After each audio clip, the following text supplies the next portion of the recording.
माँ के चिल्लाने की आवाज आती है। भोला दौड़कर अंदर आता है। माँ माँ क्या हुआ तुम्हें? बेटा पता नहीं, बहुत दर्द हो रहा है, मैं हिल भी नहीं पा रही। फिर वो बोल भी नहीं पाती। माँ क्या हुआ है तुझे? मैं वैद्य जी को बुलाकर लेकर आता हूँ। भोला दौड़ा दौड़ा वैद्य जी के पास जाता है। वैद्य जी, वैद्य जी। अरे भोला क्या हुआ, इतना घबराया हुआ क्यों है? वैद्य जी आप जल्दी से मेरे घर चलिए, मेरी माँ को न जाने क्या हो गया है, वो बोल ही नहीं पा रही है और उसके हाथ पैर भी नहीं हिल रहे हैं।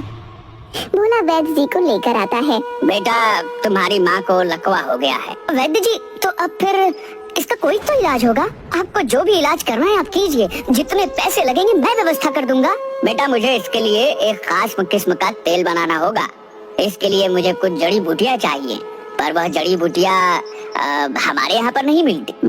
तो फिर कहाँ मिलती है वैद्य जी? वैद्य जी अपने झोले में से एक किताब निकालते हैं और उसमें से भोला को उन जड़ी बूटियों के बारे में बताते हैं। अगर तुम्हें यह मिल गई तो मैं तुम्हारी माँ का इलाज शुरू कर दूंगा, और यह किताब भी अपने साथ ले जाओ, काम आएगी। ठीक है वैद्य जी, मैं इन्हें लेकर आऊंगा, पर यह मिलेगी कहाँ? बेटा यहाँ से दक्षिण की तरफ जाने पर तुम्हें एक मांसाहारी जंगल मिलेगा, जंगल पार करने पर तुम्हें रंग बिरंगा तालाब मिलेगा, और उस तालाब के बीचों बीच एक अनोखा टापू दिखेगा, वहाँ पर तुम्हें यह जड़ी बूटी मिल जाएगी। अच्छा वैद्य जी, मैं कल सुबह ही वहाँ के लिए निकलता हूँ। ठीक है बेटा, पर तुम्हें बहुत ही ज्यादा सावधानी बरतनी पड़ेगी। उस जंगल में भूल कर भी किसी भी पेड़ को हाथ मत लगाना। उस टापू पर जो कोई भी गया है वह वापस नहीं आया। आप फिक्र मत कीजिए वैद्य जी, मैं बूटी लेकर जल्द ही आऊँगा, बस आप मेरी माँ का ध्यान रखना। ठीक है बेटा, तुम निश्चिंत होकर जाओ। भोला अगली सुबह ही उस टापू के लिए निकल जाता है। वहाँ पर चलते चलते वो मांसाहारी जंगल में पहुँच जाता है। वहाँ पर भोला को बहुत से इंसानों और जानवरों के कंकाल दिखाई पड़ते हैं। लगता है कि यही मांसाहारी जंगल है। वो वहाँ से आगे बढ़ जाता है। कुछ दूर चलकर अब तो बहुत ही ज्यादा थक गया हूँ, थोड़ी देर यहाँ पर बैठकर आराम कर लेता हूँ। फिर भोला एक पेड़ के नीचे बैठकर आराम करने लगता है। तभी एक पत्ता उड़कर भोला के हाथ पर चिपक जाता है। उसे एहसास होता है कि उसके हाथों में से खून निकल रहा है। अरे ये क्या हुआ, ये कैसा पत्ता है, मेरे हाथों में से निकल ही नहीं रहा और लगता है मानो मेरा खून चूस रहा हो। जैसे तैसे भोला उस पत्ते को अपने हाथों पर से हटाता है और वहाँ से उठकर जाने लगता है। लगता है इसी वजह से इस जंगल को मांसाहारी जंगल कहते होंगे। कुछ दूर तक भोला खुद को उन पेड़ों से बचाता है। फिर अचानक से एक पेड़ की जड़ पर पैर रख देता है। वो जड़ उसके पैरों को जकड़ लेती है। हे भगवान, अब यह क्या नहीं बला है, मेरा पैर। उसे बहुत दर्द होता है और उसके पैरों में से खून निकलने लगता है। वो अपने झोले में से एक खंजर निकालता है और उस खंजर से उस जड़ को काट देता है और वहाँ से भागने लगता है। जैसे तैसे वो उस जंगल को पार कर लेता है। हे भगवान, इतना खतरनाक जंगल, आज तो बाल बाल बच गया।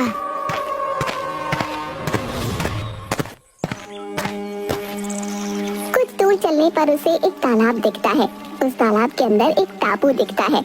लगता है यही वह अनोखा टापू है जहाँ पर मुझे माँ के इलाज के लिए जड़ी बूटियाँ मिलेंगी। पर वैद्य जी ने तो कहा था कि तालाब रंग बिरंगा होगा, पर यह तो बिल्कुल सामान्य ही है। भोला को वहाँ पर अलग अलग तरह की मछलियाँ दिखाई देती हैं। उनके रंग की वजह से वो तालाब रंग बिरंगा हो जाता है। अच्छा, तो इन रंग बिरंगी मछलियों की वजह से तालाब को रंग बिरंगा तालाब कहते हैं। मैं तो कुछ और ही समझा था। चलो यहाँ पर पानी पी लेता हूँ, बहुत देर से प्यास लग रही थी। भोला उस तालाब में पानी पीने जाता है। वो हाथ मुंह धोकर जैसे ही अपने मुंह में पानी डालता है उसे अजीब लगता है। वो पानी को थूक देता है। भोला देखता है कि पानी में उसका रंग निकल रहा है। अरे यह कैसा तालाब है, इसमें तो मेरा रंग निकल रहा है। फिर उसे एक बड़ी सी मछली दिखती है। उस मछली का रंग भी पानी में उतर रहा था। अच्छा, इसका मतलब यह है कि अगर इस पानी में कुछ भी डाला जाए तो उसका रंग पानी में मिल जाता है और तालाब रंग बिरंगा हो जाता है। भोला आसपास से लकड़ियाँ इकट्ठी करके अपने लिए एक नाव तैयार करता है और उस नाव से टापू की तरफ जाता है। भोला कुछ ही देर में टापू पर पहुंच जाता है। इस टापू में ऐसी कौन सी खास बात है जो इसे अनोखा टापू कहते हैं? मुझे तो कुछ खास नहीं लग रहा। भोला को एक आवाज आती है। अरे तुम कहाँ जाती और यहाँ तक कैसे पहुँची? अरे यह आवाज यह कहाँ से आ रही है? लगता है मेरा भ्रम है। फिर भोला आगे बढ़ता है। उसे फिर से आवाज आती है। रुक जाओ, तुम आगे नहीं बढ़ सकती।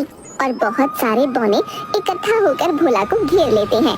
तुम कौन होती और यहाँ कैसे पहुँची? मुझे तो लगती है हमें इसे सरदार के पास लेकर जाना होती। अरे सरदार को बड़ी बड़ी बातों में क्यों परेशान करना होती?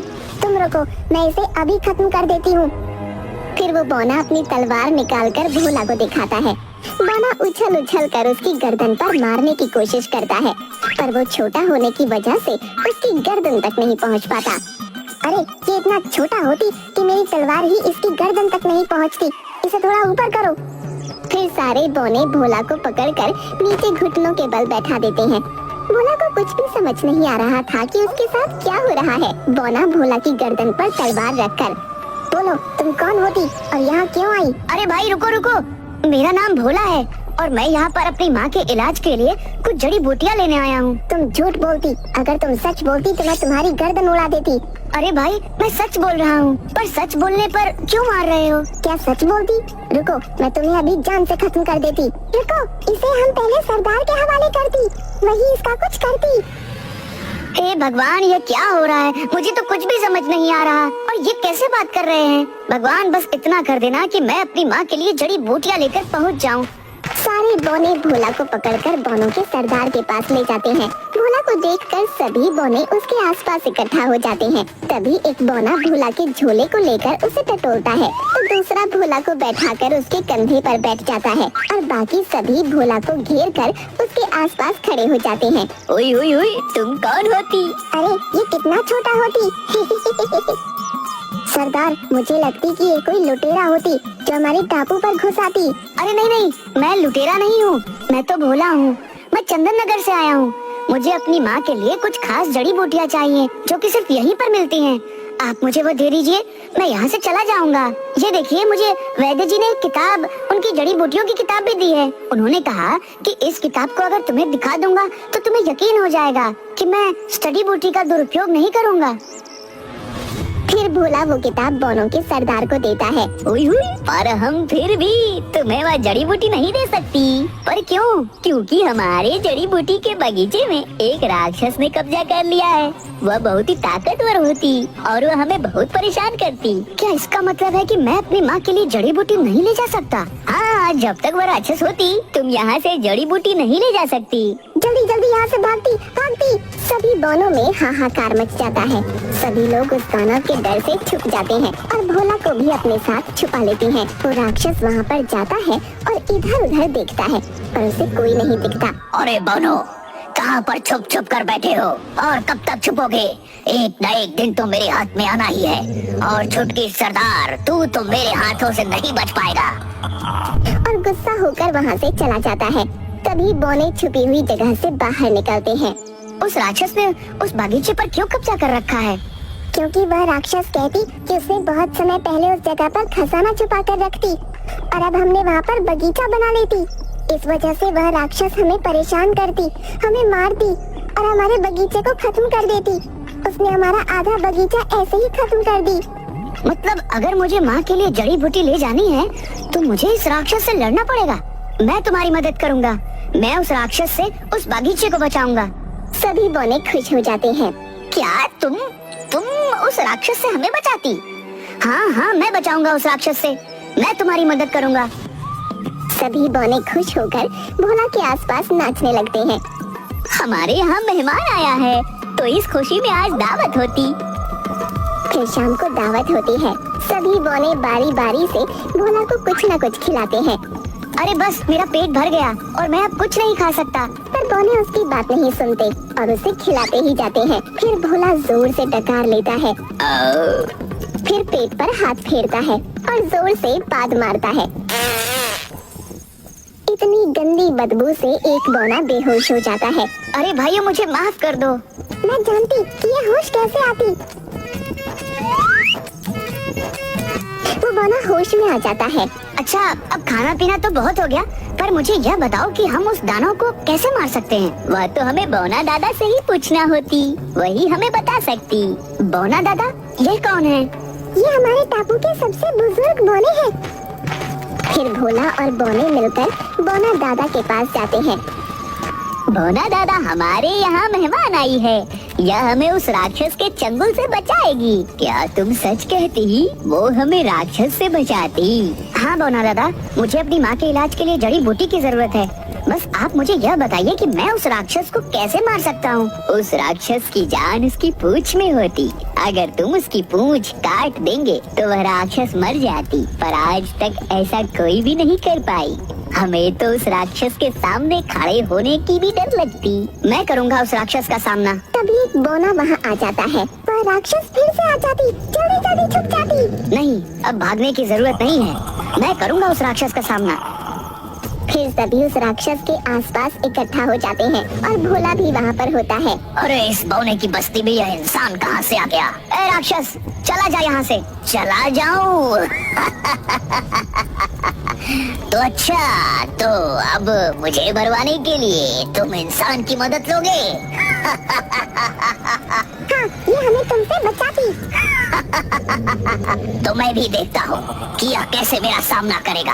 तो ठीक है, कल शाम को तुम फिर यहाँ आना। अगर मैं जीत गया तो तुम इस टापू को छोड़कर यहाँ से चले जाओगे, और अगर मैं जीता तो इन दोनों को हमेशा मेरी गुलामी करनी पड़ेगी। ठीक है, मुझे मंजूर है। तो कल शाम को मुकाबला पक्का। वो राक्षस चुनौती स्वीकार करके फिर से बगीचे में लौट जाता है। फिर बोने और भोला मिलकर योजना बनाते हैं। कल शाम को जब मुकाबला होगा तो मैं लड़ाई से उस राक्षस का ध्यान भटकाऊंगा। तभी मेरे पीछे से जाकर उसकी पूंछ में आग लगा देना। सभी बोने शाम को मुकाबले की तैयारी करते हैं। शाम को राक्षस फिर से आ जाता है। इंसान तैयार है हारने के लिए? हाँ हाँ, मैं तैयार हूँ। फिर भोला और राक्षस दोनों का मुकाबला शुरू हो जाता है। राक्षस खड़ा होता है और भोला राक्षस को मारने के लिए जाता है, पर उल्टा भोला ही नीचे गिर जाता है। अरे बाप रे, यह राक्षस तो इतना ताकतवर है, मैं इसका सामना कैसे करूँगा? फिर राक्षस भोला को दोनों हाथों से उठाकर हवा में उठा देता है और भोला को नीचे फेंक देता है। भोला को दिन में ही तारे दिखने लगते हैं। फिर भोला खुद को बचाने के लिए उस राक्षस के आगे आगे भागने लगता है। अपने आप को इस राक्षस से खुद को कैसे बचाऊं? यह तो मेरी जान ही ले लेगा। हाँ, मैं धूल उसकी आंखों में उड़ा देता हूँ। फिर भोला जमीन की धूल को राक्षस की आंख में उड़ा देता है। राक्षस को कुछ नजर नहीं आता और वो चिल्लाने लगता है। तभी एक बोना पीछे से उसकी पूंछ में आग लगा देता है। बचाओ बचाओ, तुम सबने मेरे साथ धोखा किया है। और राक्षस नष्ट हो जाता है। सब बोने खुश हो जाते हैं और नाचने लगते हैं। अब तो मुझे वह जड़ी बूटी मिल जाएगी ना? हाँ हाँ, अब तुम उस जड़ी बूटी को ले जा सकती। मैं खुद तुम्हें वह जड़ी बूटी देती। सुबह होते ही बोनों का सरदार भोला को बगीचे में ले जाकर उसे जो भी जड़ी बूटियाँ चाहिए थी वो दे देता है। ध्यान रखती, इसे किसी भी गलत इंसान के हाथ में नहीं देती, नहीं तो कोई भी इसका दुरुपयोग कर सकती। ठीक है, मैं ध्यान रखूंगा। यह लेती, इस ताबीज को पहनकर तुम सुरक्षित घर पर पहुंच जाती और इसकी मदद से तुम्हें कोई भी चोट नहीं पहुंचा सकती। भोला बोने के गले मिलकर अपने घर के लिए निकल जाता है। यह लीजिए वैद्य जी, आपने जो जो जड़ी बूटियाँ कही थी मैं सभी लेकर आया हूँ। अरे वाह बेटा, तुमने तो नामुमकिन को भी मुमकिन कर दिया। मैं अभी